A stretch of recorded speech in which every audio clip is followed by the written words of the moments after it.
안녕하십니까. 일요법회를 시작하겠습니다. 오늘 또 지난 시간에 이어서 세속의 8가지 조건들에 대해서 함께 공부하시겠습니다. 세속의 8가지 조건들이란 이익과 손실, 그다음에 명예와 불명예, 칭찬과 비난, 행복과 불행이 늘 교차하는 것을 말합니다. 이익이 있는 곳에서는 반드시 손실이 있고, 또 명예가 있는 곳에서는 불명예가 있고, 칭찬이 있는 곳에서는 비난이 있고, 행복이 있는 곳에서는 항상 불행이 함께합니다. 오늘은 그 네 번째 마지막으로 지난 시간에 이어서 행복과 불행에 대해서 말씀을 드리겠습니다. 부처님께서는 세속에 4가지 행복이 있다라고 말씀하셨습니다. 이건 세속의 행복이에요. 근데 세속의 행복은 삐띠, 희열하고는 조금 다릅니다. 바늘이 돋는다, 닭살이 돋는다 하는 것은 행복이 아니고 그건 일종의 희열, 기쁨이고요. 행복은 그거보다 훨씬 더 충만하고 또 정신적으로 원숙한 상태입니다. 그래서 그 행복의 반대가 불행인데, 사실은 세속의 행복과 불행은 끊임없이 교차하는 연속적 과정인데, 그것이 즐거움과 괴로움을 얘기합니다. 어느 의미로 행복과 불행은 느낌이에요. 느낌은 한순간에 빨리 일어났다 사라지기 때문에 영원하지가 않습니다. 느낌 자체가. 그래서 교차하는 거예요. 근데 우리가 여기서 한 가지 간과해서는 안 될 것이 있는데, 우리가 알고 있는 행복은 진정한 의미를 우리는 몰라요. 그러니까 우리가 알고 있는, 적어도 내 수준으로 알고 있는 행복은 감각적 쾌락이에요. 욕망이에요. 그거 행복 아니에요. 진정한 행복은 괴롭지 않은 거예요. 근데 괴롭지 않은 것을 행복이라고 못 느끼죠. 행복을 뭐 부들부들 떨고 기분 좋고 뭐 환희에 차고 하는 것들은 희열이고, 행복은 있는 듯 없는 듯 오는 거예요. 그래서 어느 의미로 행복하다라고 하면 벌써 감각적 쾌락이에요. 그러니까 있는 듯 없는 듯, 일상의 삶 속에서 괴롭지 않으면 그걸 우리가 행복이라고 여겨야 돼요. 특별하게 행복이라고 찾는 순간부터 우리는 괴로워요. 행복에 대한 정의가 괴롭지 않은 게 행복이다 라고 그렇게 이해하시면 한결 좋겠습니다. 그럼 여기서 부처님 말씀하신 세속의 행복 4가지가 있는데, 그 첫 번째는 소유의 행복이다. 건강, 부, 장수, 아름다움, 기쁨, 재산, 정력, 어떤 자식, 무슨 학벌, 뭐 이런 것들이 그 소유의 행복이겠죠. 부인할 수 없습니다. 이게 이제 가져서 행복하다. 갖지 못했으면 불행하겠죠. 또 가졌다가 사라지면 또 불행하겠죠. 근데 이런 것들이 지금 건강이, 장수가, 아름다움이, 기쁨이 영원한 게 아니잖아요. 그래서 행복과 불행은 항상 함께 있는데, 소유하면은 행복이라고 여기서 말하는데, 소유한다고 행복할까요? 소유하는 순간 더 많은 걸 바라요. 그러니까 진정한 행복은 순간의 느낌이라서 오래 가는 게 아니에요. 그래서 괴롭지 않은 걸 우리가 행복이라고 이해해야 돼요. 두 번째는 행복의 원인인 이러한 즐거움을 누리는 것이다. 그러니까 돈이 있어, 건강해, 아름다워, 재산이 있어. 그렇다고 해서 행복해요? 그것을 즐기고 활용하고 잘 이용할 때 행복이다. 그러니까 재산이 아무리 있어도 그것을, 그 재산을 가지고 즐거움을 누리지 못하면은 뭐 있으나 마나한 거죠. 가졌다는 즐거움은 있겠지만은 그걸 어떻게 잘 활용하느냐. 그래서 소유의 행복이 있고 자기가 가진 것을 즐기는, 즐거움을 누리는 행복이 있다. 그래서 평범한 사람들은 즐기기를 바랍니다. 부처님께서는 모두가 세속적인 즐거움을 포기하고 한적한 곳에 가서 은둔하며 지내라고 가르치지는 않습니다. 부처님의 세속적 견해는 필요해서 해라. 행복을 거부하지 말아라. 그러니까 바꿔 얘기하면은 행복을 거부하지 말라는 이야기는 또 다른 측면에서 극단적 고행을 하지 말라는 거예요. 그러니까 온 행복은 갖고 그것을 즐겨라. 근데 정도의 문제겠죠.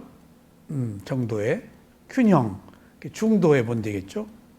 즐겨라. 근데 어떻게 즐길 것이냐? 보시하고 베풀고 나누고 하면 즐기는 것이죠. 그래서 부를 누리는 것은 자기 자신을 위해서 사용하는 것뿐만이 아니고 다른 사람들의 이익을 주는데 또 있는 겁니다. 나의 즐거움도 있지만은 내가 즐거움을 느끼려면은 베풀고 함께 나누고 하면은 나의 즐거움이 더 향상되고 배가가 되겠죠. 우리가 먹고 마시고 쓰는 것은 오로지 일시적입니다. 언젠가 우리는 우리가 보존하고 있던 것들을 모두 남기고 떠납니다. 자신이 준 것은 결국 언젠가는 자신에게 돌아오게 되어 있습니다. 우리는 세속적인 소유물로 행한 선행에 의해서 영원히 기억될 것입니다. 그러니까 재산이 있고 뭐가 있고 한다 하더라도 가지고 갈 수 없잖아요. 베풀 때 천상의 그 공덕이 남는 거거든요. 이 세계에서 재산은 못 가지고 가니까 나로부터 멀어지지만은 내가 재산을 나누고 잘 유용하게 쓰면은 그것은 가지고 갈 수 있는 공덕에 관한 거라서 그게 진짜 재산이에요. 그러니까 세속의 행복의 의미를 뛰어넘어서 출세간의 의의가 함께 할 때 그것이 또 진정한 행복일 것입니다. 세 번째는 빚에 쪼들리지 않는 것이 또 다른 행복의 근원이다. 이게 빚에 쪼들린다 하는 이야기는 감옥에 갇힌 죄수와 같다. 노예와 같다. 빚을 갚아야 되니까 이자 부담이 많고 늘 그 두 어깨에 무거운 짐을 메고 가야 하기 때문에 행복할 수 없다는 겁니다. 그래서 빚이 없는 것이 행복이다. 웬만하면 빚을 짓지 않는 것이겠죠. 근데 이 돈을 벌기 위해서는 은행 대출도 받고 뭐 해야 되겠죠. 그것도 정도의 문제다 이거예요. 특히 종교법인 같은 데서는 사기꾼이 되기 쉽습니다. 종교가 무슨 재산이 있는 곳이 아니잖아요. 그럼 신도들의 보시로 무슨 일들을 계획하는데 처음에는 다 한다고 그래요. 그리고 또 동참하고 하다 보면은 힘에 겨운 일들을 할 경우에는 본래 뜻에 위배되거나 고통을 오히려 겪죠. 그것도 알맞아야 된다. 아무리 좋은 계획이라도. 저도 2500년 만에 위파사나라는 수행이 한국에 처음 들어오고 또 한국에 위파사나를 처음 보급한다는 사명으로 가시밭길을 걸면서도 힘들어도 충분히 이 일들을 이끌고 나갈 수 있었습니다. 그런데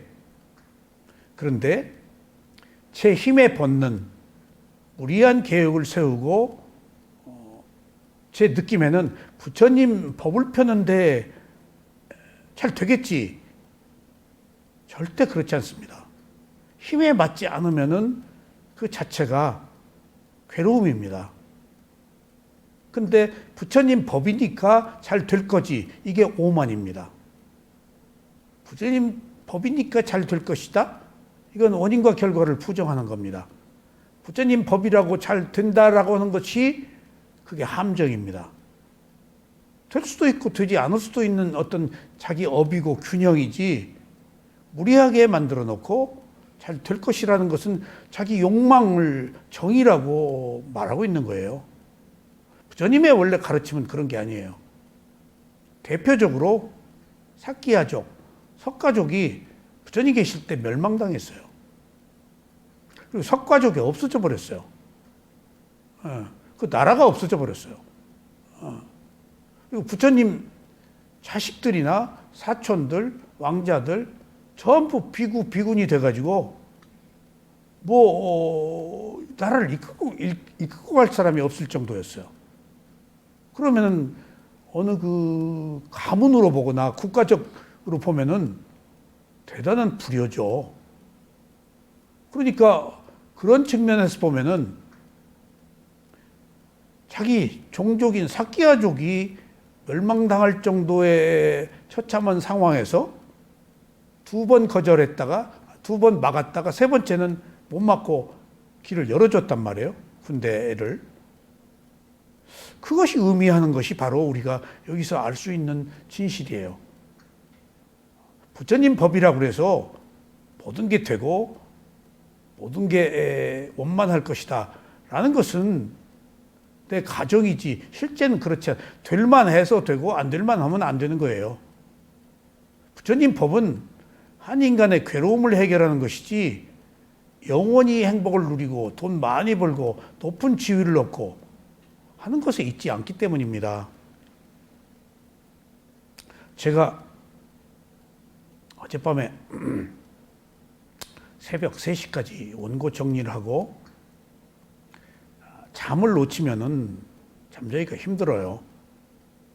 그래도 다음 날을 위해서 또 자야 되기 때문에 오지 않는 잠을 자려고 제가 원고 쓰는 방에서 제 방으로 딱 가면서 문을 닫고 순간적으로 이런 생각을 했어요. 내가 가장 행복한 사람이다. 이 나이 먹어서 체력이 감당할 수 없을 정도의 이 오랜 시간을 부처님의 가르침을 정리하는 일에 매달려 있다는 것이 얼마나 기뻤는지 몰라요. 그런데 또 잠자리에 누워서 제가 또 한 번 또 놀랐어요. 그러면 제가 부처님의 말씀을 원고 정리를 다 했잖아요. 그럼 주옥 같은 얘기들이 있잖아요. 근데 주옥 같은 얘기들을 내가 많이 들었던 말들이에요. 특별하게 색다른 건 없어요. 그러면 이제 자기 전에 불수념이라고 그래서 부처님의 가르침을 지녀서 기억하고 생각하면서 기분 좋게 자려고 내가 원고 정리했던 부처님의 말씀을 떠올리려고 그러면 하나도 안 떠올라요. 원고 정리를 했는데. 그러니까 문자의 해석이었거든. 그 의미를 파악하기보다는 그러니까 이게 지식과 지혜로 문자적인 것에 포커스가 맞춰져 있는가 뜻에 맞춰져 있는가가 달라요. 글은 문자에 먼저 뜻이 맞춰져 있어요. 그것이 의미하는 뜻은 두 번째예요. 그리고 밤새도록 부처님의 말씀을 원고 정리를 하고 오늘 내가 원고를 정리한 부처님의 내용이 무엇인가 그거 좀 새기면서 기분 좋게 자려고 그렇게 썼는데 하나도 안 떠올라요. 이거 봐라. 공부는 공부인데. 근데 제가 더 놀란 사실은 내가 떠오르는 내용이 지금 경전의 부처님 말씀을 담마케티 스님이 법문하신 내용을 제가 정리하는 과정에서 제 얘기를 거기다 좀 집어 넣는다고요. 보완하는 거예요. 근데 주옥 같은 부처님 말씀은 생각이 안 나고 내가 삽입한 이야기만 생각이 나요. 내가 써놓은 글만. 거기서 나는 소스라치게 놀랐어요. 왜? 결국은 사람이 자기 입장, 자기 기준이 우선하는구나. 부처님의 주옥 같은 말씀이 있기는 있지만은 그건 생각 안 나고 내가 그것을 상징적인 무엇이 이게 무슨 말이라는 뜻으로 내 견해를 조금 삽입한 내용만 기억이 나요. 결국은 이런 상황에서도 나는 내 얘기만 생각나는구나. 사람들이 이렇게 자기 주관적인 자기 견해 속에서 사는구나. 내 얘기보다 부처님의, 물론 제 얘기가 부처님의 말씀을 요약하고 상징적으로 이렇게 내린 결론이지만은 그것보다 더 중요한 얘기는 부처님의 말씀이거든요. 내 얘기 써놓은 것만 기억이 난다는 사실이 놀라운 것은 인간이 어쩔 수 없구나. 자기중심적으로 살고 있구나. 결국은 내가 써놓은 것만 기억이 된다는 것은 내가 써놓았다는 글에 대한 의미가 그만큼 나한테 더 크게 작용했다는 얘기 아니에요. 그래서 또 한 번 이기적인 것, 어쩔 수 없는, 적어도 그런 점에 있어서도 내가 이런 이기심으로 살고 있구나 하는 것들을 생각했어요. 또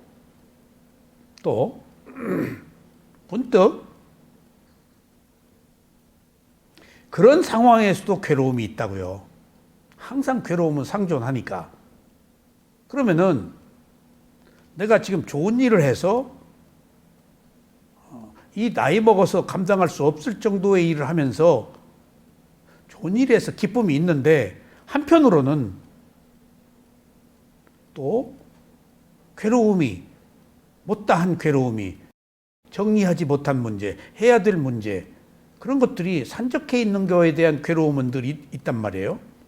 그럼 순간적으로 즐거움 속에서도 괴로움이 치고 들어와요. 그러면은 내가 거기서 벗어나기 위해서 어떤 생각을 하는가 하면은 제 인생의 전편을 돌아볼 때 좋았던 시절이 있잖아요. 딱 좋았던 시절을 찾아보니까 의외로 대학교 강의 나간 거, 네, 불교방송 몇 년 동안 12연기 사념처 방송에 법문한 거, 미얀마에 가 수행한 거, 그리고 내가 회사를 몇 개를 운영했던 거, 사회적으로 여러 가지 직책을 가지고 있었던 거, 그런 것들이 주마등처럼 떠올라요. 그 중에 어떤 게 최고인가? 최고가 있었어. 그러니까 그 최고를 찾는 경우는 지금 괴로움을 이겨내기 위해서 뭔가 과거를 기억하고 좀 극복하자는 얘기 아니에요. 그래서 지금 이런 류의 추억들이 주마간산식으로 뭐 회사 몇 개 했을 때, 뭐 했을 때, 내가 대학교 강의 나갔을 때 돌이켜보면은 그게 대단한 영광이었어요. 날 보고 교수님이라고 그래서, 날 보고 교수님 부르는데 처음에는 나 부르는지 몰랐어요. 내가 교수가 된지, 교수 소리에 익숙지 않아서. 근데 교수님 불러서 문득 내가 나를 교수로 생각하지 않았기 때문에 갔더니 왜 그렇게 불러도 갔어요. 그래서 순간적으로 내가 교수인가? 시간 강사인데 교수라고. 어쨌든지 어려운 자리잖아요.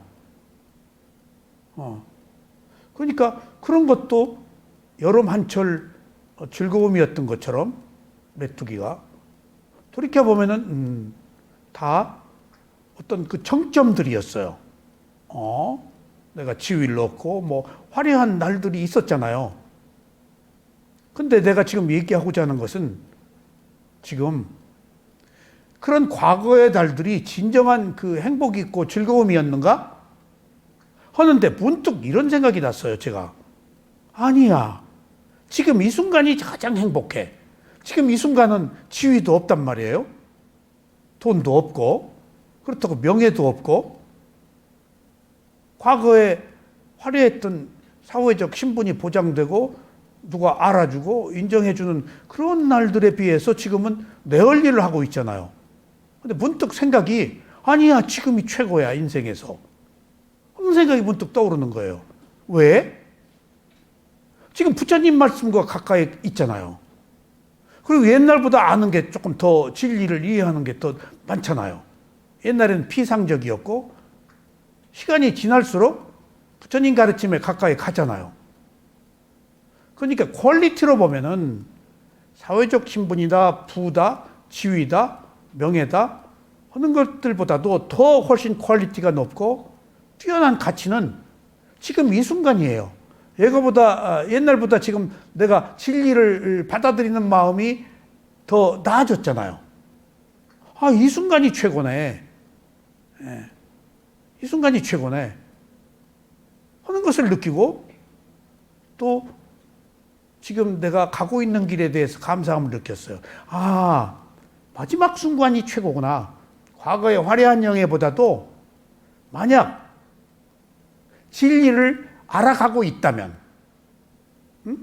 지혜가 더 옛날보다 나아졌다면 그것이 최고의 순간 아니겠어요? 아, 최고의 순간은 과거에 그게 아니고 지금 이 순간이네. 진리를 내가 더 이해할 수 있었던 이 순간이네. 라고 생각하고 현재의 중요성을 새삼 한번 느꼈어요. 시제가 반드시 현재로 와서 현재에 만족할 때 그것이 진정한 행복이 아닌가 싶어요. 과거는 이미 지나간 거라서 기억, 회상이에요. 노스탈자의 손수건이에요. 그 의미 없어요. 기억 속에 있지 현재 시제에서 내가 무엇을 아느냐 하는 거예요. 그것이 진정한 행복입니다. 그래서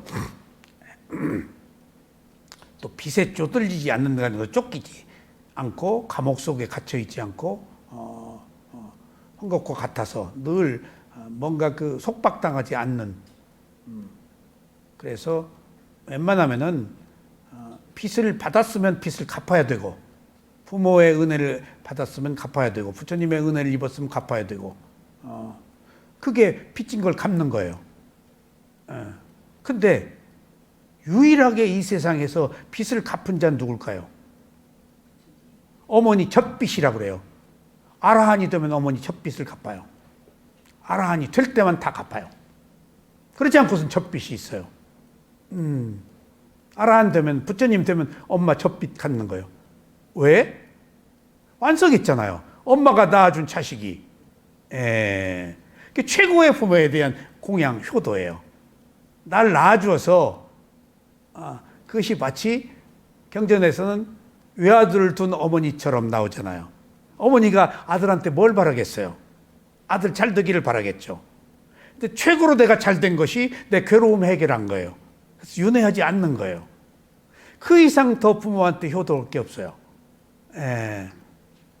그래서 내가 부모에게 최대의 공덕은 수행해서 젖빚을 갚는 거예요. 부처님이 깨닫고 나서 젖빚을 갚았다라고 그렇게 얘기를 해요. 그러기 전까지는 어머니에 대한 빚 못 갚고 있는 거예요. 자, 그리고 네 번째는 비난받지 않는 생활을 영위하는 것은 제가 신자들의 가장 큰 행복의 원천 중에 하나입니다. 비난받지 않는다. 근데 이게 어려워요. 비난은 받도록 돼 있어요. 왜 비난을 받을까요? 이게 중요한 문제예요. 누구도 비난으로부터 벗어날 수 없어요.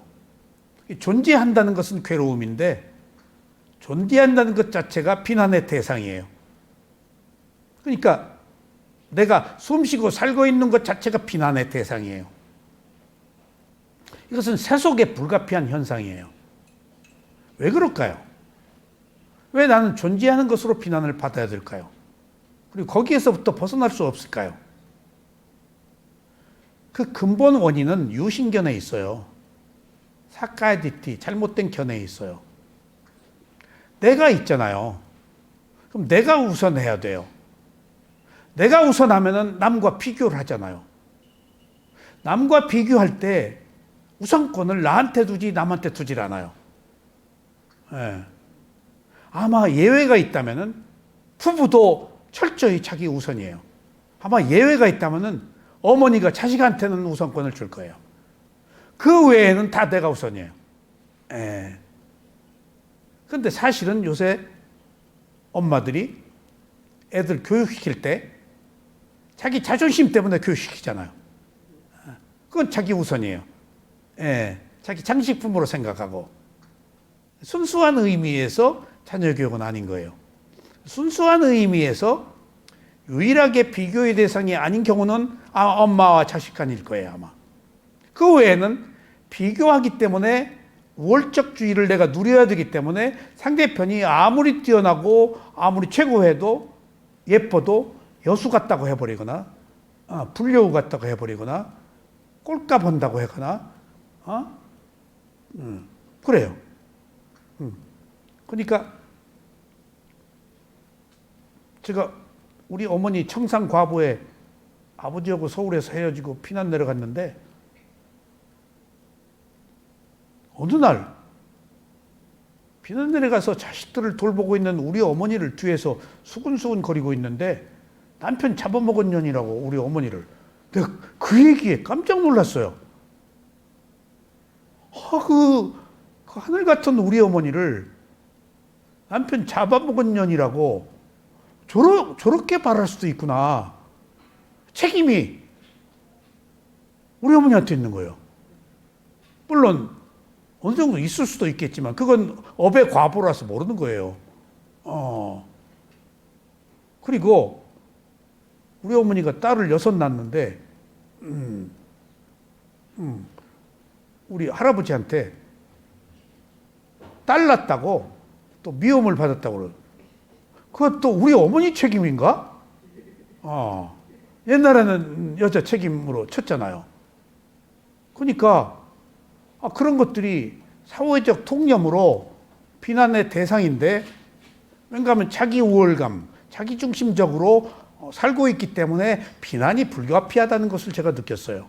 유신견 때문에. 그래서 이 세상은 비난인 거예요. 잘나도 비난, 못나도 비난, 평범해도 비난이에요. 예. 말이 많아도 비난, 없어도 비난, 적당해도 비난이에요. 저건. 그 이유는 자아 때문에, 유신견, 내 몸과 마음이라기 때문에 비교의 대상이기 때문에 비교 우위를 점하려고 하는 근본적 어떤 그 조건 때문에 이 세상은 비난받는 것이다. 그게 이 세상이 괴로움이에요. 이 세상이. 그래서 인간은 생김이 다 다르고 업이 달라요. 그렇기 때문에 비교의 대상인 거예요. 생김이 다르고 업이 다르면 각자 개성이 있기 마련이에요. 10억은 10억의 개성. 낱낱의 사람이 개성이 부부 간에도 자식 간에도 형제 간에도 다 다르기 마련이에요. 자기 이해 우선이에요. 그래서 생김이 다르고 업이 다른 인간들이 존재하는 31개의 세계 속에서 가장 많이 싸워요. 동물보다 더 싸워요. 동물은 먹기 위해서 싸워요.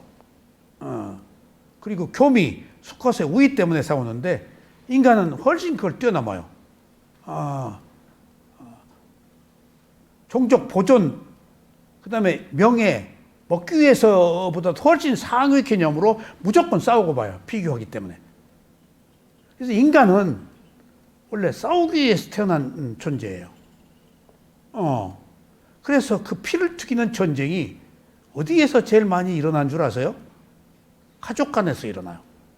실제 가족 간의 피를 튀기는 전쟁이에요. 사소한 것이 전부 전쟁이에요.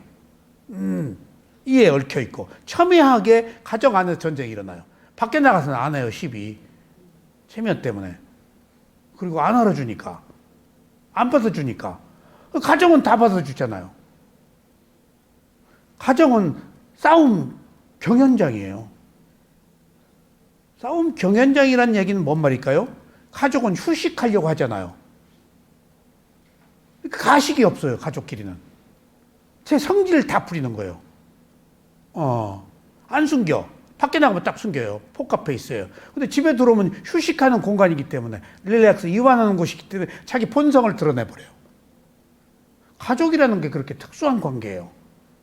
잘 유지되면은 좋지만은 잘 유지되지 않으면 왼수들끼리 으르렁거리는 거예요, 그게. 예. 보세요. 재산 싸움, 형제가끼리 싸움. 제가 미국에 갔는데, 미국의 한국인들이 다 어느 식당 가면은 멀잖아요. 몇백 명이 그 식당에 다 모여요, 한국 여행자들이. 별의별 일들을 다 봤어요. 어떤 사람이 어떤 여자 머리채를 잡고 막 싸우는데 보니까 자기 돈 떼먹은 사람이 여행 온 거야. 너 잘 걸렸다. 별의별 일들이 봐. 한국 사람들이 막 몇백 명이 먹으니까. 그러니까 그 한국 사람들이 여행하는 투어 코스가 비슷하고 멀잖아요. 꼭 그 식당에서 먹어야 돼. 한국 식당이 그렇게 많지 않으니까. 근데 한 번은 우리 일행, 가까운 일행인데 돈 들여서 아들 둘 견문 넓힌다고 둘 데리고 왔어. 두 놈이 싸우는데, 치고받고 싸우는데 보통 싸우는 게 아니야. 진짜 싸워. 코피 터지고 막, 쥐하고 막 발로 차고. 야, 형제가네, 그렇게. 예. 막 엄마가 막 그냥 절규하는 거야. 이놈의 새끼들, 비싼 돈 들여가지고 여기 데리고 왔는데 얼마나 속상해. 아들놈들이 싸우고 있으니까. 그래서 내가 딱 저것이 가정이니까 저렇게 싸운다. 남들은 그렇게까지 싸우겠어? 그러니까 우리가 전쟁 속에 사는데 피난, 비교 할 때 가족이 피를 튀기는 전쟁을 한다는 사실을 우리는 알아야 돼요. 그 이유가 가족은 휴식 공간이기 때문에 자기 본성을 드러내는 곳이라서 적나라하게 자기 개성을 드러내는 거예요. 전쟁은 다른 곳에서 하지 않아요. 부부간 해요. 자식끼리, 가족끼리 해요. 남하고는 태어난 척, 안 본 척 해요. 그러면 다 있단 말이에요. 우리들의 모습이에요, 그게. 그래서 비난받지 않는 게 제가 신자들에게서는 가장 큰 행복인데, 비난받지 않을 수가 없기 때문에, 싸우지 않을 수가 없기 때문에 괴로움이라고 해요. 그래서 인간은 31개의 존재의 세계 중에서 가장 싸움을 많아하는데, 싸워도 보통 그냥 싸우는 게 아니고 죽여요. 잔인하게 죽여요. 그리고 숨기고 죽인 걸. 그러면 인간 말고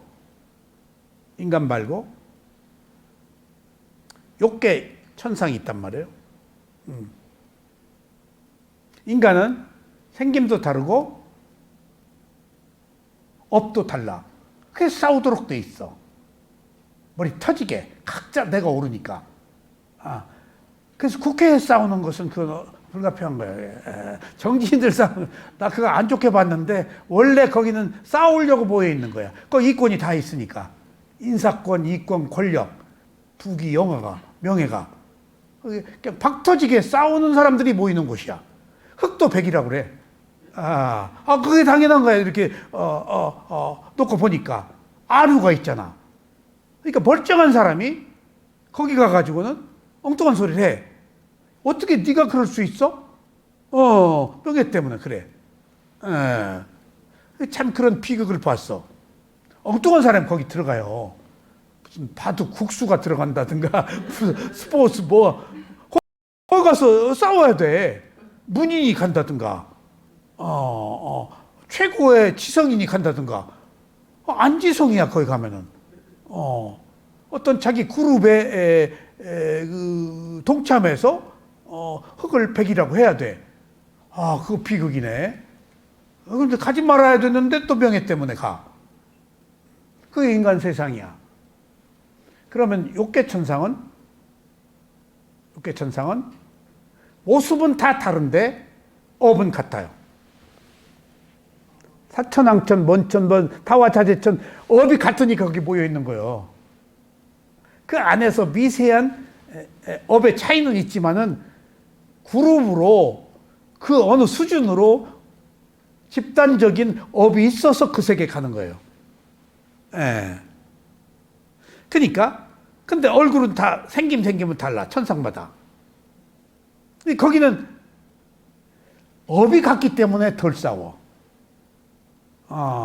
그래서 수라, 아수라 33천을 해서 거기 33천에 살던 수라가 술 먹고 행패 부려서 아수라로 사학도로 쫓겨났어. 아수라가 자기 옛날 쫓겨난 데 가가지고 쳐들어가. 그래서 천상에서 그렇게 싸워요. 근데 업이 비슷하기 때문에 악독하지를 않아. 서로 찔러 죽이고 막 하진 않아. 그럼 가면 막 도망가. 잡아서 잔인하게 그렇게 죽이진 않아. 천상이니까. 근데 재밌는 일은 아수라가 막 가. 그러면 천상이니까 극악한 그 마음이 없단 말이에요. 그러니까 이제 두려움, 불안, 그 다음에 털이 쓴다. 그게 세 가지가 꼭 누구나 인간이나 거기나. 그러니까 깜짝 놀라고 고요하다가 아수라가 쳐들어오니까 도망가. 응? 도망가는데 천상의 싸움이에요 이게. 도망가는데 가다가 보니까 옛날에 그 수행한 사람도 있잖아. 33천에 그 마가 33명이 거기 또 좋은 사람들이 가고, 그러니까 거기 그 정서적으로 사상적으로 좋은 사람이 도망가다가 가만히 생각하니까, 야 이거 부처님의 가르침이 이러지 말라고 그랬는데, 있는 그대로 보라고 그랬는데 왜 이렇게 비굴하게 도망만 가지? 그러면 안 되지 하고 도망가다가 되돌아와 아수라한테. 이제 소위 과거에 경험한 백그라운드가 부처님 가르침이야. 이제 욕계 천상이니까 비교적 선한 일을 했던 사람들이고 그게 기억이 난 거야. 도망만 다니면 어떻게 돌아와. 근데 아수라가 도망가던 수라들이 돌아오네. 그러니까 맞서 싸워야 되는데 아수라는 또 이런 생각을 해. 저 수라들이 도망가다가 무슨 액조세 미사일, 신무기를 장착하고 지금 오는구나, 저놈들. 내가 큰일 나겠네, 저놈들한테. 하고 지레 겁먹고 도망가, 또, 아수라가. 밀고 당기는 싸움이야, 이게. 그래서 수라가 또 이겨, 또. 아수라가 도망가다 잡힌 경우도 있어. 끌고 이제 수라 왕한테 또 사가왕이야. 가. 근데 또 재밌는 것은 가면서도 이제 아수라가 붙잡혔어, 이제. 쳐들어갔다가 지성질에 붙잡혔다. 이제 딱 수라들이 쳐들어오니까 이제 딱 데리고 가. 죽이진 않아요. 데리고 가는데, 아수라가, 내가 잘못했어요가 아니야. 그냥 그 쌍욕을 해. 근데 그 쌍욕이 뭔가 하면 사가가 나이가 먹은 사람이야. 왕한테 데려가. 야, 이 늙은 놈아가 최고 욕이야. 야, 이 늙은 놈이! 하고. 그게 수라와 아수라, 수라, 아수라 싸움이에요. 서로 밀리고 밀려. 그러니까, 모습은 다른데, 업이 같기 때문에 업이 같기 때문에 동료의식이 있어서 크게 안 싸워. 나머지 하나 남아 범천, 색계, 무색계는, 응? 거기는 모습도 같고 업도 같아. 싸움이 없어. 무색계는 부처님한테 오지도 않아. 그리고 거기서는 인간 세계에 오는 것을 두려워해. 오염될까 봐서 자기들 그 선정의 고요함이 깨질까 봐서. 왜냐하면 무슨 우리 마스크 쓰고 다닐 때 바이러스 감염될까 봐서 주의하듯이, 여기 오면은 냄새가 나고 사악한 기운이 돌고 인간 세상에 막 그 살생을 하고 하니까 여기 오는 것 부처님을 배우러 오는 것 특별한 경우가 아니면 범접을 하네 인간 세계에. 욕계천상 사람이 주려 오는 거예요. 그리고 욕계천상도 또 더 많이 우리하고 가까운 것은 사천왕천이 제일 낮은 천인데 천신으로 태어나고 거기 못 올라가고 인간으로 태어난 천신들이 숲속에 있는 천신들이 우리하고 가장 가까이 공감을 해요.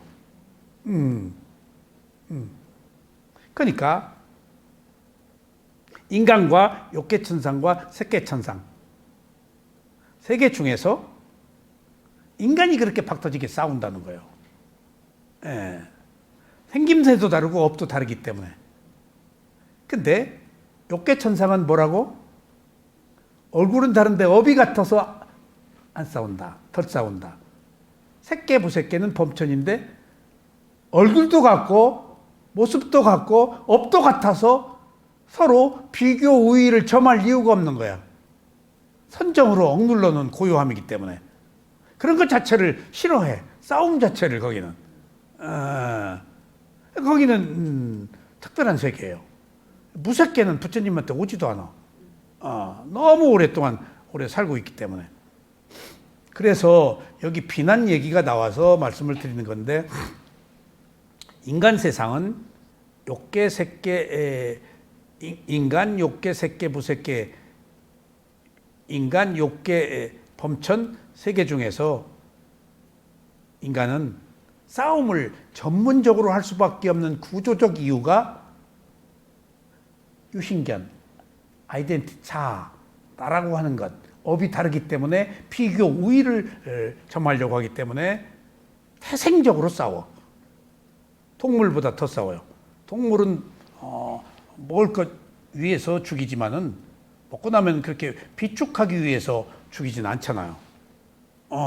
인간은 비축하는 지혜가 있단 말이에요.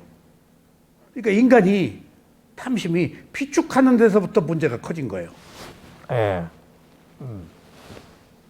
그러니까 이놈은 그 지혜가 인간을 더 사악하게 하고 난폭하게 한 거예요. 피축은 일종의 지혜잖아. 없을 때 먹으려고. 그게 문제인 거야. 집착한 거야. 그러니까 무한히 경쟁하는 거야. 무한히 쌓아놓는 거야. 그냥 끝도 없이 쌓아놓는 거야. 그래서 지구를 파괴시켜. 오존층을 구멍내게 하고 무한히 자원을 개발해. 끝이 없어. 인간이 지구를 파괴시키는 거예요.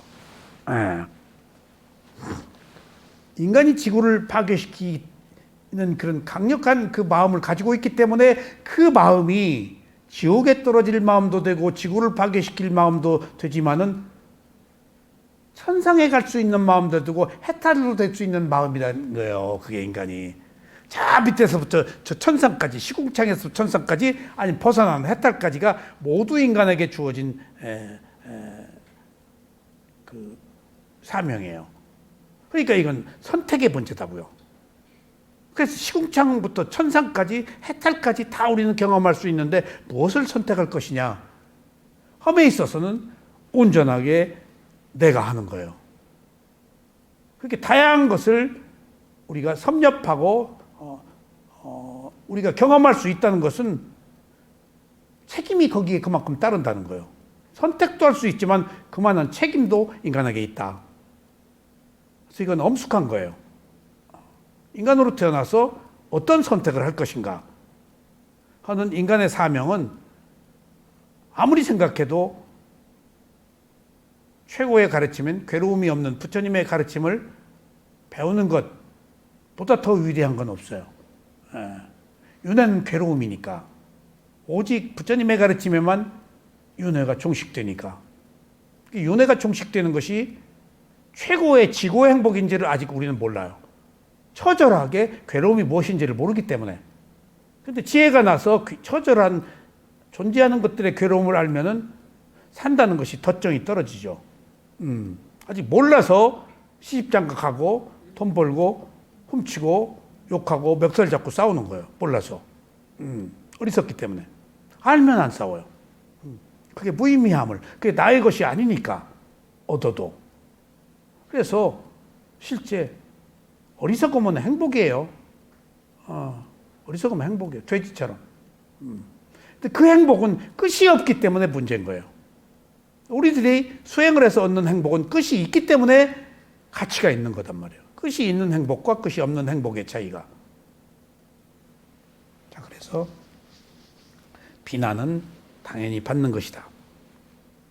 오점이 없는 사람은 자기 자신을 기쁘게 하고 다른 사람들을 기쁘게 합니다. 그는 모두에게 존경받고 다른 사람들의 평화로운 행동에 영향을 받아서 더욱 행복을 느낄 것입니다. 그러나 분명히 말하지만 모든 사람들로부터 좋은 명성을 듣는 것은 지극히 어렵다는 것을 알기 바랍니다. 왜? 누구도 용납하지 않으니까. 누구도 용납하지 않으니까.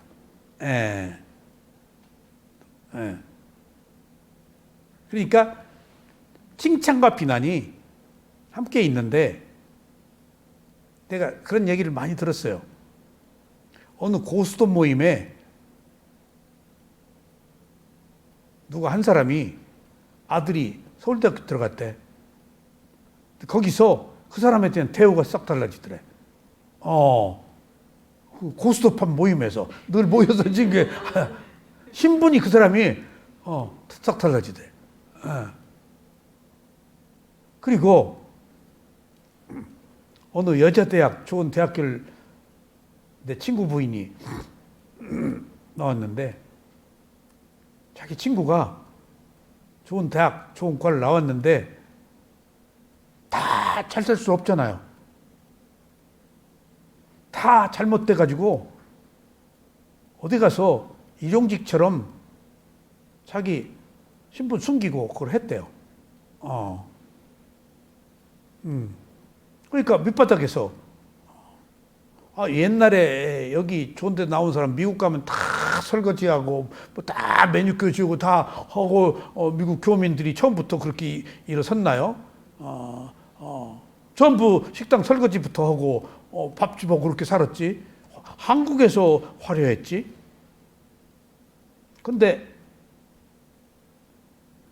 어느 날 어떻게 그 여자가 좋은 대학교 좋은 과 나왔다는 얘기가 들리니 사장이 알았던가 봐. 딱 밑에서부터 딱 올려가지고 그 감독한 사람으로 딱 하루아침 신분 상승을. 그러니까 신분이라는 것이 세속에서는 그렇게 중요한 거예요. 그 자체야. 지위가, 돈이. 그 사람 자체야. 이건 세속에서 어쩔 수 없는 일이에요. 근데 지금 우리는 출세간의 입장에서 보면 그게 아무런 의미가 없다고. 지금. 그러니까 여기서 하는 이야기가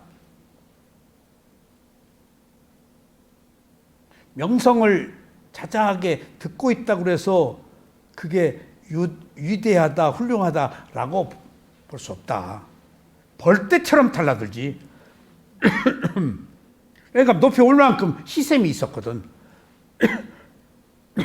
매스 미디어의 특성이에요. 승냥이처럼 달라들어서 난도질 시켜버려요. 매장시켜버려요. 계속해서 막 이것저것 막 걸어가지고 그렇게 해서 억압받는 자, 열등의식 가던 자의 감각적 쾌락을 증폭시켜주는 거예요. 갖지 못한 자의 그 서러움을. 그게 세상이에요. 그런 것들에 우리가 돌아가지 말아야 돼요. 누구의 잘못을 그렇게 비난할 거 없어요. 동병상린의 정을 가져야 돼요. 만약 내가 거기 동참했다면 내 열등의식이에요. 내 사악한 마음이에요. 그래서 자기 업의 불선과보에 받아요. 그래서 사무량심을 가져야 돼요. 잘못된 것을 비난하지 말고 동정해야 되고 남이 잘된 것을 함께 기뻐해 줘야 돼요. 배 아파하지 말고. 그게 나한테 유익한 거예요. 우선에 내 기분에 의하면은 남이 잘 되는 것이 싫죠. 하지만 남이 잘 되는 것을 기뻐할 때 같이 나도 잘 되는데 내가 공덕의 과보를 받는데 우스갯얘기로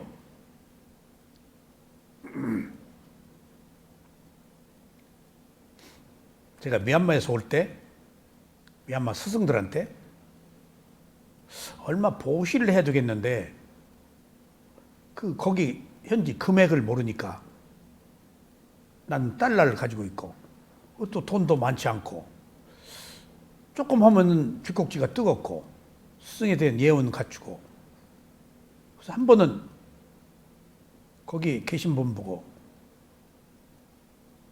얼마 보시해야 돼요? 그랬더니 왜 그걸 나한테 묻냐? 전에는 얘기해 줬잖아요. 나 요새 시세를 몰라서 그랬대. 나 그런 얘기 안 한대. 왜요? 그랬더니 나 그 얘기 듣고 깜짝 놀랐어. 내가 남의 공덕을 내가 왜 결정하냐는 거야. 공부를 했기 때문에 그런 얘기가 나온 거야. 하고 싶은 대로 하지. 내가 몇 불 하시오.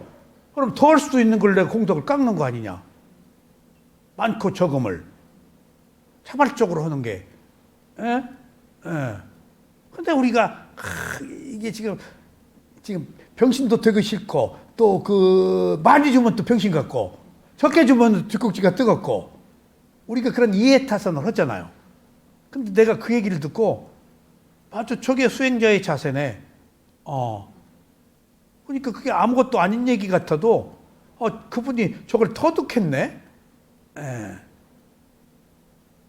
또 그분한테 들은 얘기가 그분이 인사성이 밝으세요. 어린 사미가 공양을 하고 나오면은 스님 많이 드셨습니까? 꼭 그렇게 물었대. 미얀마 말로.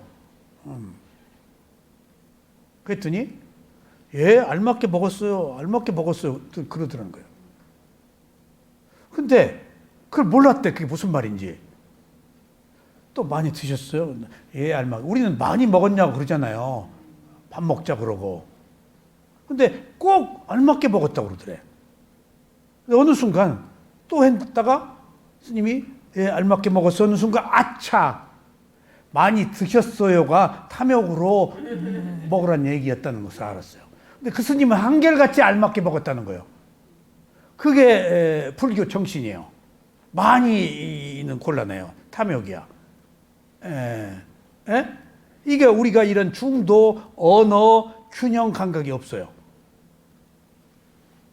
그래서 내가 이분도 그 사소한 어린 사미가 하는 이야기 속에서 늦게나마 많이 먹었냐는데 알맞게 먹었다는 그 비구 생활의 의미를 캐치한 거야.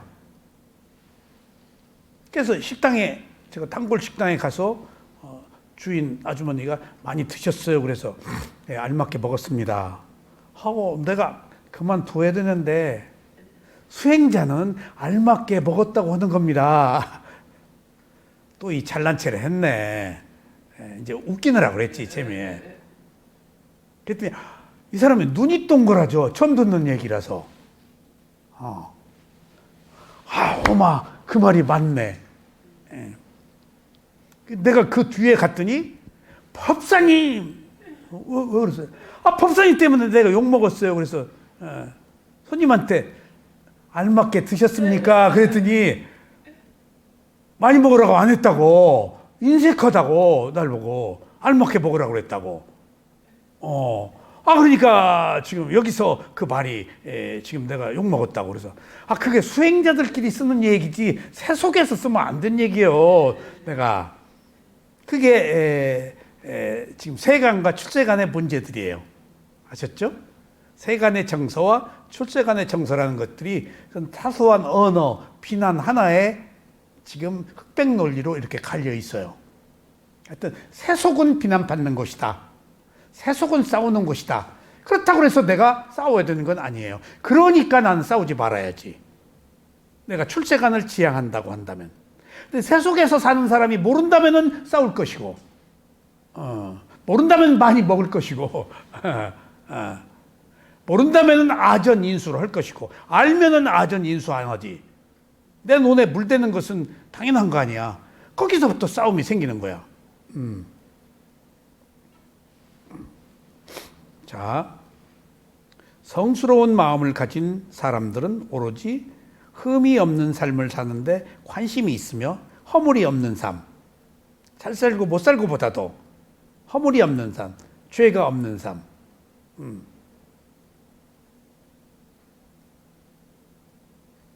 그것들을 단념하는 데서 즐거움을 찾습니다. 얻는 즐거움보다도 단념하는 즐거움, 소멸한 즐거움, 제어해서 하지 않는 즐거움이 더 큽니다. 굉장한 거예요. 그걸 우리는 몰라요. 하는 즐거움밖에, 하지 않아 생기는 절제의 즐거움을 몰라요. 진리를 찾는 사람들에게는 집착을 여의거나 물질적 즐거움을 초월하는 것이 행복입니다. 이게 제어하는 게 하는 것만이 능사가 아니고 제어하는 것이 행복이다. 그러니까 이 소멸 제어의 즐거움은 출세간의 즐거움이에요, 사실은. 고통으로부터 벗어난 기쁨인 열반은 최고의 형태의 행복입니다. 그것을 지고 행복이라. 더 이상 높은 데가 없는 행복. 근데 행복이라고 부들부들 떠는 게 아니고 더 이상 바라는 것이 없는 게 최고의 행복이야. 바라는 게 없기 때문에 괴로울 것이 없어. 바라는 게 있으면 괴로워. 바라는 게 없으면 원하지를 않아. 다 받아들여. 슬픔도 기쁨도 비탄도 즐거움도 올만해서 온 거야. 원인과 결과로. 그러니까 왔네. 그냥 온 것을 다 스펀지처럼 받아들이니까 바라지 않으니까 결과를 원하지를 않아. 결과를 원하지 않으니까 내가 바라는 게 없어서 괴로움이 없어. 문제는 내가 결과를 원하기 때문이에요. 근데 중요한 사실은 결과는 내가 만드는 건가요? 불가능해요. 내가 원하는 결과는 나를 못 만들어요. 그럼 나는 뭐 하는 자야? 원인을 만드는 자예요. 결과는 원인을 만든 거에 따라서 자연적으로 오도록 돼 있는 거예요. 근데 나는 내가 원하는 결과는 자연스럽게 오는 결과가 아니야. 내가 꾸민 거야. 내가 바란 거야. 노력도 않고 더 많은 것을 원한 거야. 욕망이야. 그러니까 거기서부터 갈등이 생기는 거예요. 적절하게 조건을 성숙시키지 않고 결과를 바라는 것이 도둑놈 심보야, 이게. 그러니까 나는 원인을 만드는 자지 결과를 만드는 자가 아니다. 결과는 무엇이 가져와? 원인이 가져와. 합당한 결과는. 그것은 내 영역을 떠난 거야. 결과는. 그러니까 어떤 것이 오더라도 거기에 말만 합당한 조건, 내가 미처 모르고 못한 것도 있잖아. 그런 것은 어떤 조건이 최적의 조건인지는 난 몰라. 한 대로 오니까. 근데 한 대로 온 것을 우리는 받지를 못해. 유신견, 아전 인수 때문에. 그것이 우리가 인류를 사는, 우리 인간이 세상을 살아가는 괴로움 단초예요, 이게. 이것이에요, 바로. 원인과 결과에 있어서 내가 원인은 만들지 않고 결과만 바란 것. 업의 조건을 내가 성숙시키지 못한 거예요. 그게 다 사물의 이치를 알아버리면은 두려움이 없는 거예요. 아무런 올만한 게 왔을 뿐이지. 그러면은 기다리지. 바라지 않고 할 일만 하고.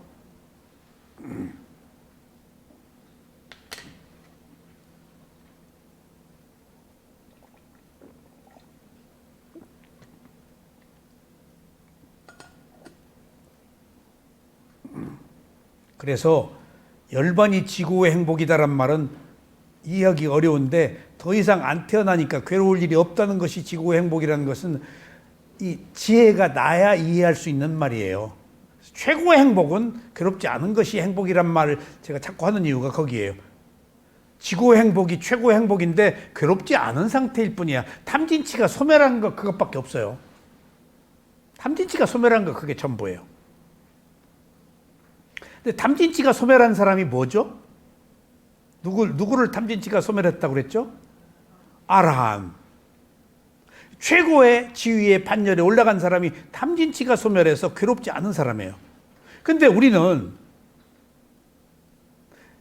지금 인도에서 테라와다에서 마하야나가 생기고 힌두교에서 거기는 화려함, 최고의 권위, 명예, 그런 부들이 다 누리고 있잖아요. 근데 대승에서 아라한을 인정하지 않는 이유가 기본이, 깨달음의 기본이 어디에다 두느냐 하는데 탐진치에만 둬야 돼요. 왠가 하면 인간이 태어날 때 6가지 뿌리박은 마음을 가지고 태어나기 때문에 6가지 뿌리박은 마음이 인간의 한 핵심이야. 6가지 뿌리박은 마음은 탐욕 있음, 성냄 있음, 어리석음 있음. 이 뿌리박은 마음이야, 기본이야. 거기에 부수적으로 첨가되는 것이 탐욕 없음, 어리석음 없음, 성냄 없음, 어리석음 없음이야. 무탐무진, 무치야. 그러니까 탐욕이 있느냐 없느냐가 한 인간의 삶의 어떤 그 기준이야. 근데 거기에 벗어나 버리면은 어떤 다른 초월적인 힘, 인물이 잘생겼다, 뭐 능력이 있다, 빛이 난다, 하는 것하고 탐진치 없어지는 건 아무 상관이 없어. 그러니까 아라한이라고 해서 빛나는 사람이 아니야. 탐진치가 서면 청소부일 수도 있어. 7살 먹은 어린아이일 수도 있어. 그를 모르는 사람일 수도 있어. 근데 이 세상, 관념적인 세상에서는 뭘 요구하잖아. 저 아라한이라네. 저놈이 아라한이야? 그제 지금 쓰레기 주웠는데, 그제 밥 빌어 먹고 있었는데, 이런 그 외형상, 거기에 지금 사상으로 본 깨달음이 아니고 문화로 본 깨달음으로 바뀌어서 그런 견해가 생긴 거예요. 문화로 본 깨달음. 제가 그 얘기했죠? 그 얘기했지? 바그너가 독일의 위대한 작곡가인데 바그너를 가장 좋아하는 사람이 히틀러예요. 지금도 이스라엘에서는 바그너 곡을 연주를 안 하잖아. 그러면은 히틀러하고 바그너하고 사상적으로 일치할 수는 없어. 근데 문화적으로 전복돼 있잖아. 문화는 소통할 수 있는 거예요. 문화가 그렇게 위험한 거야. 이연령, 비연령이야. 문화는 민족, 종교, 의식의, 지식의 상태에 따라서 얼마든지 변형이 가능해. 악의 꽃으로도. 문화가 그렇게 위험한 거야. 그래서 어떤 종교나 철학, 사상이 문화로 가면 안 돼. 나름대로 새로운 지역, 새로운 사상하고 접목을 해서 이상한 악의 꽃이 돼버려. 그러니까 뛰어난 가르침은 세월이 흘러도 변하면 안 돼. 이게 우리가 가고 있는 부디스미예요. 이게 진리는 변하면 안 돼요. 문화는 변할 수 있다고.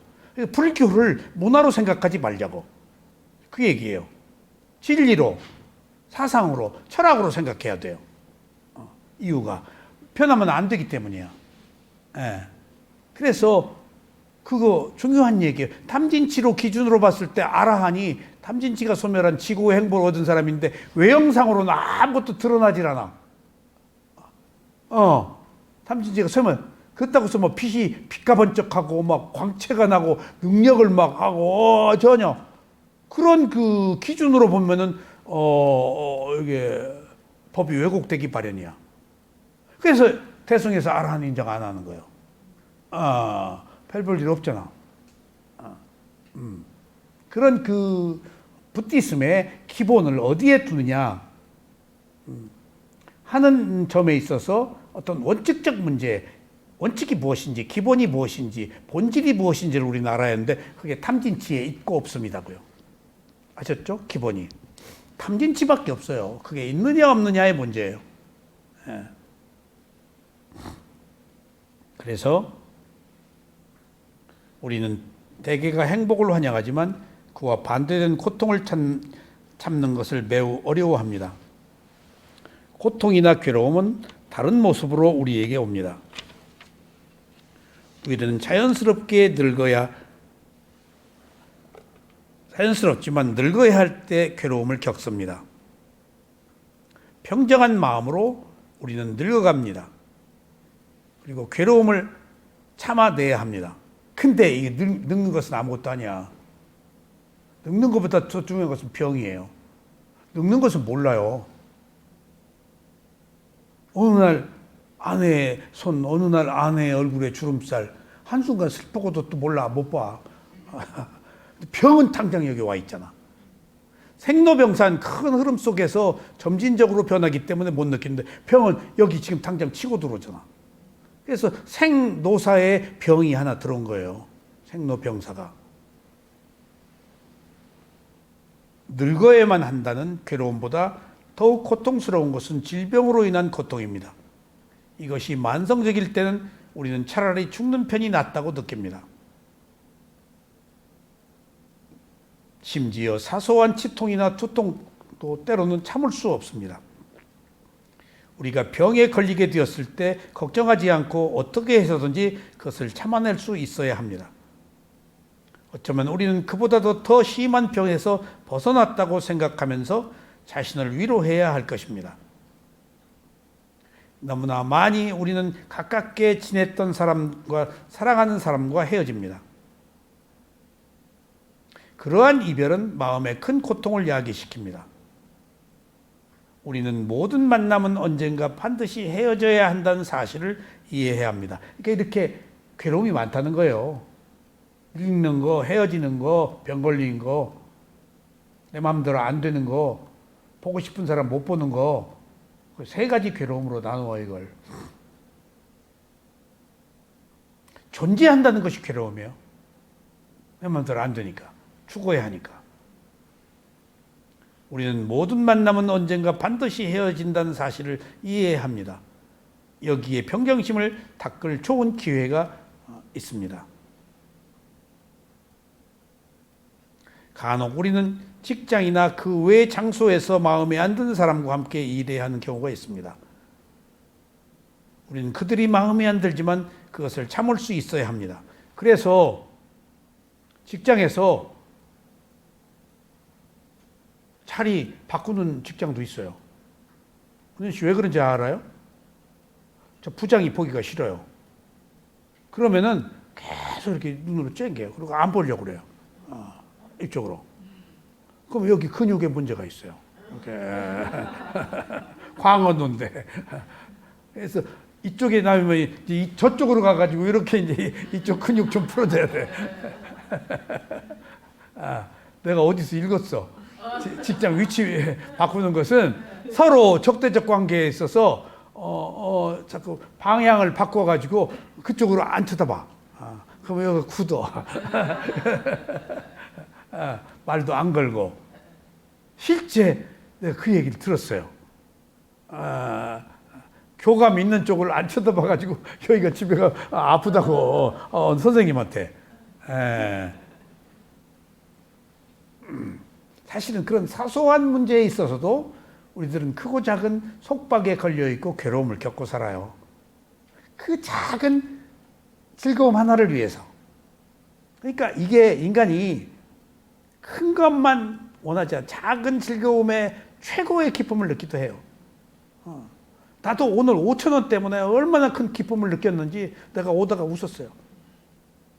너무나 차가 더러워서 이미 그 운전 주차장에 넣으면 좁기 때문에 간신히 빠져나올 때 요새 차들이 다 수라 크잖아요. 내 더러운 차를 다 내가 옷으로 쓸고 나와야 돼. 이게 세탁해야지. 세차해야지 해차했는데 너무 내가 여기 오는 거 외에는 어디를 안 가니까. 그래서 오늘 이제 이틀 전부터 일요일은 30분 먼저 나가서 세차를 하고 출근해야지 계획을 세웠어. 근데 오전에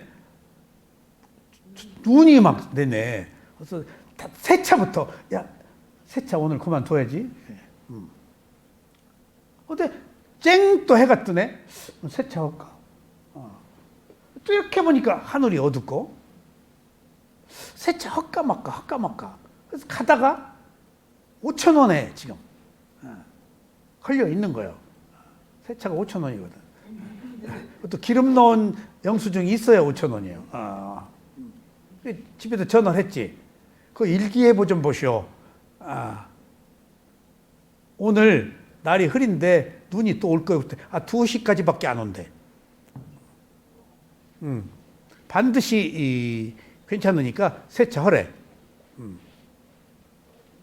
그래서 헛까막까 하다가 세차를 하라고 그래서 하려고 딱 갔는데 빗방울이 딱 그 윈도우에 떨어지는 거예요. 그래서 헛까막까 순간의 그 선택 하다가 빗방울이 딱 한두 방울 떨어지길래 휙 패스해버렸어. 가자.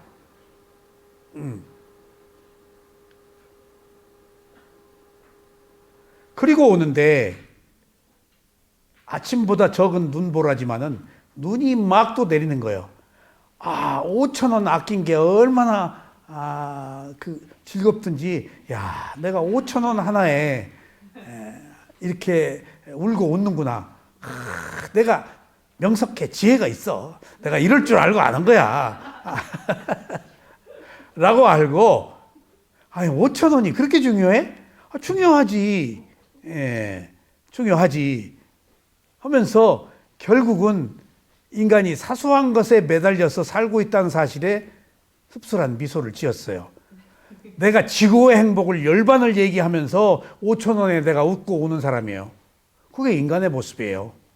그래서 인간은 뭐라고 할 수가 없어요. 이게 왜 인간이 뭐라고 할 수가 없을까요? 내가 있으면 안 그렇죠. 내가 없기 때문이에요. 무아이기 때문에. 순간순간의 마음에 의해서 조종되고 있는 거예요, 내가. 이걸 나라고 할 수는 없어요. 그러니까 5천 원에 울고 웃는 내가 나 아니에요. 그 순간의 마음이지. 그리고 세차 안 했다고 내가 지혜가 있어라고 한 것도 나 아니에요. 그렇게 본 지혜도 그 순간의 지혜지. 근데 우리는 나로 알고 있다고요. 그런 것처럼 모든 현상만 있습니다. 무엇이나. 그리고 그것을 내가 아는 마음만 있지, 그 마음이 항상 하는 마음, 진정한 마음, 내 마음대로 할 수 있는 마음은 아닙니다.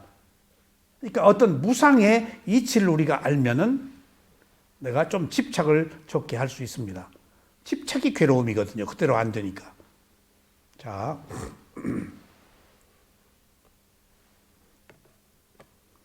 간혹 우리는 직장이나 그 외의 장소에서 마음에 안 드는 사람과 함께 일해야 하는 경우가 있습니다.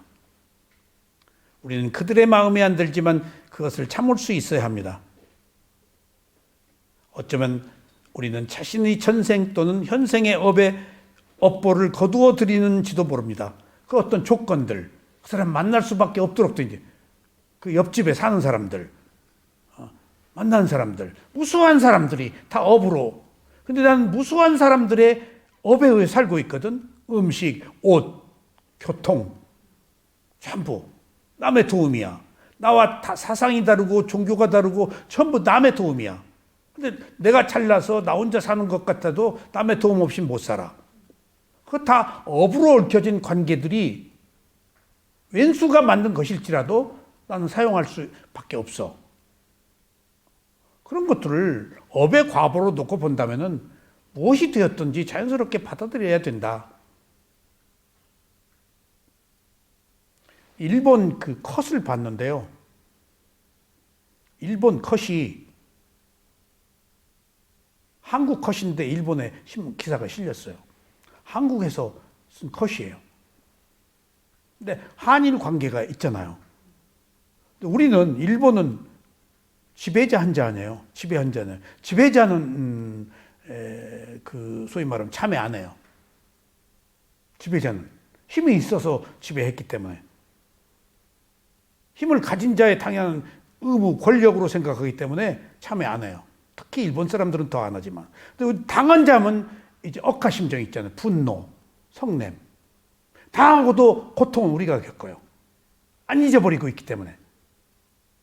근데 일본이 한국 그 컷이 한국에 실린 컷을 일본 신문에 실었는데 재밌는 게 한국 컷이 뭔가 하면 한국하고 이제 일본하고 관계들이 안 좋으니까 한국 컷에 뭐가 실렸는가 하면 삽으로 일본을 탁 떠가지고 태평양으로 이렇게 버리는 거예요. 이런 땅을 한국 절로. 그러니까 그 가까운 이웃이 늘 침략하기 때문에 가까운 데부터 침략하잖아. 그러니까 가까운 곳이 늘 사이가 제일 안 좋아. 영토 침략 때문에. 인간은 싸우니까 영토부터 뺐거든. 땅 뺏기부터. 그 얘기를 컷을 일본 사람들이 굉장히 화제가 됐어요. 그리고 비웃었어요. 한국의 컷을. 그 정도냐. 그 정도로 우리가 싫냐. 근데 그게 가능한 거냐. 괜히 쌤통 부리지 말아라 하는 류의 초소들. 그것을 보고 서로 상이한 다른 문화의 견해의 차이에 대해서 내가 또 한 번 씁쓸한 웃음을 웃었어요. 문화라는 게 이렇게 차이가 있구나. 그게 고정관념이거든. 그러니까 각자의 입장에서 생각하는 것일 뿐이야. 그걸 뛰어넘고 보면은 우스운 거야. 근데 매달려 있는 사람은 목숨처럼 중요한 거야, 그게. 목숨처럼 중요하니까 고통을 겪고 살아야 돼? 조상 대대로? 원수로 삼아야 돼? 삼지 않아야 된다면 또 이건 매국노네. 근데 출세간의 입장에서 보면 나도 없는데 무슨 의미가 있어? 내 마음 편한 것이 중요하지. 내가 만든 분노 족쇄거든. 속박이고. 왜 거기에 속박 당하고 있어야 돼?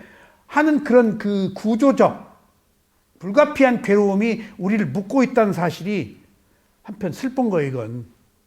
그게 필요하지만은 전혀 필요하지 않은 이 현실이. 이게 세속이기 때문에. 그래서 고대는 이력과가 있어도 서울대는 이력과가 없어. 이력과 있는 데가 대학교 몇 군데 없어요. 없어. 그런 불어과는 다 있는데 왜 이력과가 없어? 적대감 때문에.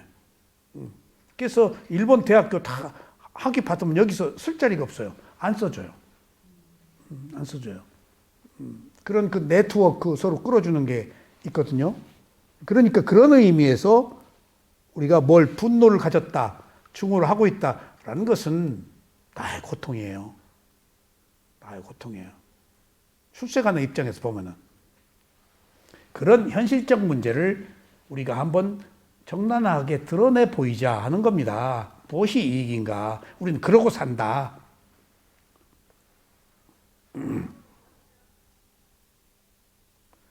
어쩌면 우리는 자신의 전생 또는 현생의 업보를 거두어 들이는지도 안 좋은 사람 만난 거, 그 과보를 받는지도 모른다 이거예요. 우리는 자신을 새로운 환경에 적응하도록 노력하거나 다른 수단과 방법을 다 동원해서 그 장애를 극복하도록 해야 합니다. 자기가 왔어. 그건 내가 업의 과보니까 받아라. 거기에 또 반발해서 새로운 업 만들지 말아라. 심지어 모든 본뇌를 끄는 자, 완벽한 존재, 부처님께서도 질병과 사고에 의해 야기된 육체적 고통을 참아내야 했습니다. 부처님까지도 똑같이 와. 못 벗어나. 이미 만들어진 것 때문에. 이렇게 구조적으로 멍해처럼 벗어날 수 없는 거다.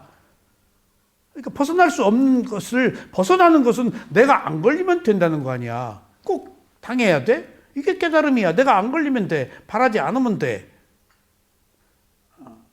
이런 것들이 가장 어려운 일이지만 가장 쉬운 것일 수도 있다고. 이것들이 가지고 있는 구조적 문제를 우리는 오늘 여기서 다시 한번 새삼스럽게 이것만 하겠습니다. 부처님은 항상 머리가 아팠습니다. 그리고 마지막 병은 많은 육체적 고통을 야기시켰습니다. 테라와다가 부처님을 제거하기 위해서 떨어뜨린 바위의 파편 때문에 부처님은 수술을 요하는 상처를 입었습니다. 때때로 그는 굶어야만 했습니다. 어떤 때는 말여울로 만족해야만 했습니다. 말 먹는 거. 제자들이 불복종 때문에 부처님은 숲에 들어가서 3개월 동안 혼자 지내야만 했습니다. 숲의 거칠은 땅 위에 나뭇잎을 깔아서 싸늘한 밤공기를 마시면서 그러나 마음은 완전한 평정심 속에서 참을 찾습니다. 부처님이. 숲속에 혼자 들어가 3개월 동안 안 나와서 하도 싸우니까 고통과 행복 속에서 그는 언제나 평정한 마음을 살았습니다. 그리고 이놈 새끼들 안 하고 그들이 그렇더라도 나는 내면의 평화. 왜 갔지? 부처님이 숲속에서 데몬스트레이션이야. 이런 때는 피하라. 방법을 알려준 거야. 말하지 않을 때는 말하지 않는 게 최고라고 좀 보라고 대답하지 말고 있으라고 그냥 말하지 않고 있는 거예요. 다 드러내 보이는 거예요. 가르침을. 죽음은 우리가 윤회에 방황하는 과정에서 직면해야 하는 가장 큰 고통입니다. 때때로 죽음은 그 당사자에게만 오는 것이 아니라 심지어 주위 사람에게 정신적 이상을 야기시키기도 합니다. 자, 오늘 행복과 불행에 대해서 여기까지 말씀드리고 다음 시간에 다시 말씀드리겠습니다. 감사합니다.